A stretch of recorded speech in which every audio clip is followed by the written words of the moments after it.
Comme je l'ai dit, c'était la version des faits de Vlad, mais elle ne correspondait pas aux faits de cette nuit-là. Et soudain, sans prévenir, Vlad a appelé Vera le 12 janvier et ils convenirent qu'elle viendrait récupérer ses affaires le lendemain.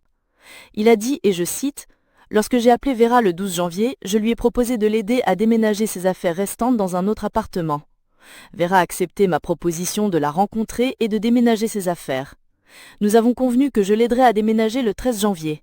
Elle devait venir me voir pour récupérer ses affaires. Le 13 janvier, vers 4 ou 6 heures du soir, Vera est venue me voir. Nous avons emballé nos affaires, elle et moi, car je voulais aussi quitter cet appartement, je ne voulais pas y rester sans Vera. En faisant nos cartons, nous avons bu de l'alcool, principalement de la bière et de la vodka.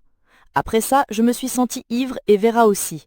Le 14 janvier, il n'y a pas eu de conflit entre nous quand nous buvions, mais quand j'ai commencé à parler de notre relation, que je lui avais proposé de nous remettre ensemble et que je lui avais dit que je savais qu'elle voyait un autre homme, un conflit a éclaté entre nous. Après cela, elle a commencé à m'insulter et à me frapper. Elle m'a donné au moins 5 coups de pied dans le pied et 8 coups de paume de visage. La peur m'avait frappé en premier. Comme je l'ai dit, c'était la version des faits de Vlad, mais elle ne correspondait pas aux faits de cette nuit-là. Pour écouter la suite de l'histoire, merci de cliquer sur le lien ci-dessous.